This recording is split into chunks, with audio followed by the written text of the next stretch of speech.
नमस्कार, आप देख रहे हैं न्यूज 18 राजस्थान। आपके साथ मैं हूं आसिफ खान। कोरोना संक्रमण थमा है, लेकिन डेंगू, मलेरिया, स्क्रब टाइफस के केस चिंता बढ़ा रहे हैं। इसी मुद्दे पर चर्चा करेंगे, कैसे बचे डेंगू, स्क्रब टाइफस और मौसमी बीमारियों से, क्या रखें सावधान। हमारे साथ दो मेहमान जुड़ गए, उनसे आपका परिचय करवाते हैं, फिर चर्चा को आगे बढ़ाते हैं। डॉक्टर समीर भाटी हमारे साथ हैं, पब्लिक हेल्थ एक्सपर्ट्स, और डॉक्टर रमेश जोशी, अतिरिक्त अधीक्षक MB अस्पताल उदयपुर से हमारे साथ जुड़ गए। आप दोनों मेहमानों का कार्यक्रम में शामिल होने के लिए बहुत शुक्रिया। सबसे पहले समीर जी, मैं आपके पास आना चाहूंगा। समीर साहब, मौसमी बीमारियां हर साल आती हैं और मानसून के सीजन की अगर बात की जाए तो सबसे ज्यादा जो है वो मानसून के अंदर मौसमी बीमारियां घेरती है, लेकिन इस वक्त जो है स्क्रब टाइफस भी इनके साथ मिला हुआ है। ये अपने आप में चिंता का विषय है और इसके बारे में माना जाता है कि इतना घातक है कि समय पर अगर इसका इलाज नहीं लिया जाए तो ये फिर कोरोना से भी ज्यादा घातक साबित होगा। डॉक्टर समीर, देखिए, जो भी आपने स्क्रब टाइफस की बात की, ये भी एक तरह का खैर इन्फेक्शन है, बैक्टीरियल इन्फेक्शन है। ये हमारा एक जो माइट होता है, कीड़ा,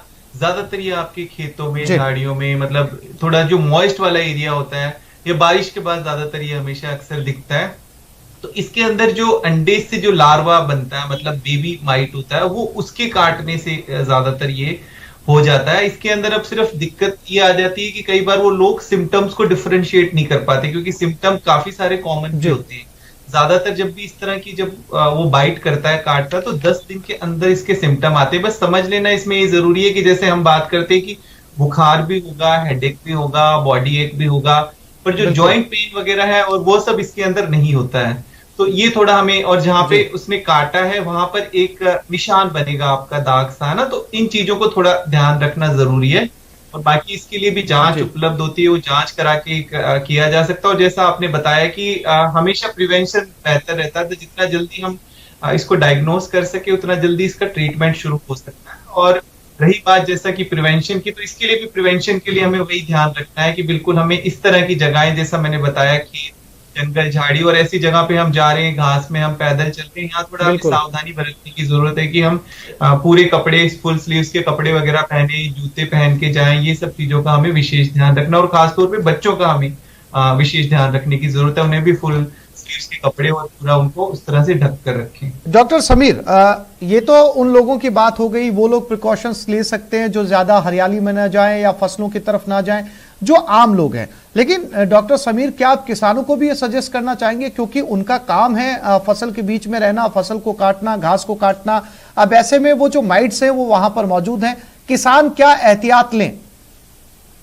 देखिए, हाँ बिल्कुल, जिस तरह से अभी डॉक्टर साहब ने भी बिल्कुल एक ठीक बात बताई कि इन सब चीजों के अंदर, क्योंकि ज्यादातर जितनी भी बीमारियां अभी मानसून के अंदर है, कुछ सिम्टम्स होंगे, वो सब तरह के कॉमन सिम्टम्स होते हैं, इसलिए वहां पर हिस्ट्री जरूरी हो जाती है। अब जैसा हम बात कर रहे हैं कि ज्यादातर ये घास फूस के अंदर और इस तरह से खेतों में, और वहां पर अधिकतर जो है इसके चांसेस हो जाते हैं कि उनको इससे इन्फेक्शन हो, ये जो बाइट हो।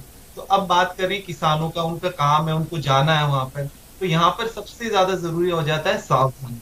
सावधानी इसके अंदर हमें क्या रखनी है कि जैसे हम कोरोना के अंदर जो सावधानियां बताते हैं, वो जिस तरह की सावधानियां, इसके अंदर हम ये कहते हैं कि अपने आप को ढक कर रखे शरीर को। मतलब अब वो जा रहे हैं, अगर वहां चल रहे हैं, तो वो जूते, बूट वगैरह, ये अपना फुल जुराबे वगैरह और ये सब चीजें पहने, मतलब इस तरह की, और हाथों को कवर करके रखें।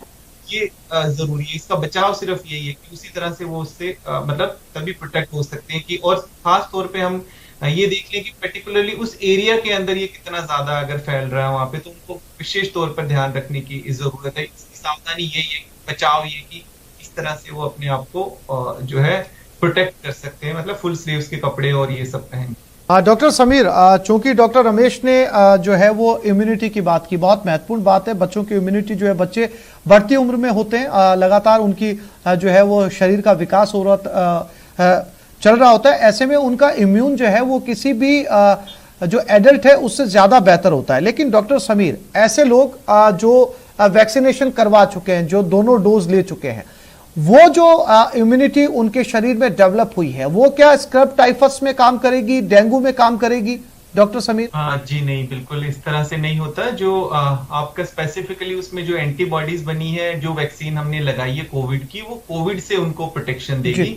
बाकी जिस तरह से स्क्रब टाइफस की आपने बात कही, स्क्रब टाइफस के लिए हमारे पास कोई अभी वैक्सीन भी उपलब्ध नहीं है। तो इन चीजों के लिए तो हम जिस तरह से बता रहे हैं कि आपके लिए प्रिवेंशन ही आपको करनी है। डेंगू के लिए जिस तरह से हम बात कर रहे हैं, स्क्रब टाइफस के लिए भी इवन साफ सफाई का और इन सब चीजों का ध्यान रखना है, पूरी तरह से अपने आप को कवर रखना है। डेंगू के लिए भी इसी तरह से, बच्चों के लिए भी सेम चीज है कि बच्चों को हम अगर वो खेलने के लिए बाहर जा रहे हैं, पूरा वो भी फुल स्लीव्स के कपड़े और ये इस तरह के पहन कर जाएं, और कोशिश करें कि शाम के वक्त थोड़ा अवॉइड करें उनको बाहर उस तरह से भेजना। अगर डेंगू हमारे एरिया के अंदर ज्यादा प्रिवेलेंट है तो ये सब हमें ध्यान रखने की जरूरत है। और इसके अलावा बच्चों में कई बार क्या होता है कि वो सिम्टम ठीक तरीके से बता नहीं पाते, डिस्क्राइब नहीं कर पाते सिम्टम्स को, तो वहां पर हमारा थोड़ा ज्यादा, क्योंकि अडल्ट फिर भी अपने सिम्टम्स बता देते हैं, तो बच्चों में कई बार बीमारी जब गंभीर हो जाती है तब हम लोगों को पता लगता है। तो इसलिए बच्चों का हमें विशेष तौर पर खास जब हम मानसून सीजन की बात करते हैं, और खास तौर पे ये सारी जो बीमारी बात करें, स्क्रब टाइफस हो गई या आपकी डेंगू हो गई और मानसून की अदर सीजनल बीमारियां जुलाई से लेके अक्टूबर तक काफी ज्यादा होती है, इसलिए हमें इस समय उनके ऊपर इस तरह की चीजों का विशेष ध्यान देने की जरूरत है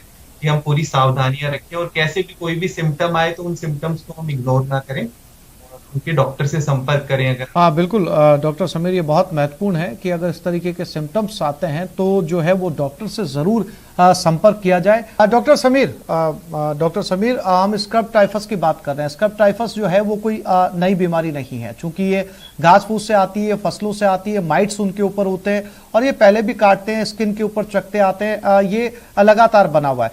क्या इसमें डॉक्टर समीर इम्यूनिटी बहुत महत्वपूर्ण रोल निभाती है? इम्यूनिटी अच्छी होना बहुत जरूरी है।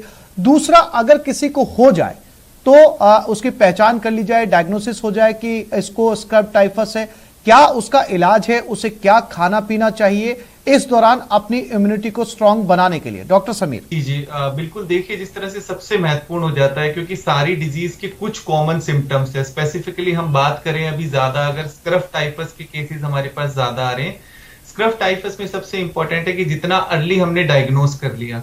देखिए ये एक बैक्टीरिया की वजह से है ना, एक बैक्टीरियल इन्फेक्शन है, जैसे कुछ वायरल इन्फेक्शन होते हैं, ये बैक्टीरियल है, तो इसके अंदर एंटीबायोटिक्स कुछ दी जाती है, इसके लिए फिक्स मेडिसिन है, वो टाइम से अगर ट्रीटमेंट शुरू हो जाए तो पेशेंट बहुत आसानी से ठीक हो जाता है। और इसके साथ सिम्टोमेटिक दवाइयां भी दी जाती है, जैसे अगर उसको साथ में बुखार है या और भी किसी तरह की प्रॉब्लम है, क्योंकि सबसे महत्वपूर्ण इसमें आ जाता है कि जितना ज्यादा इसमें लेट होता है तो ये भी आपके हार्ट, लंग, किडनी, इन जो मेजर ऑर्गन्स है इनके ऊपर इफेक्ट डालता है।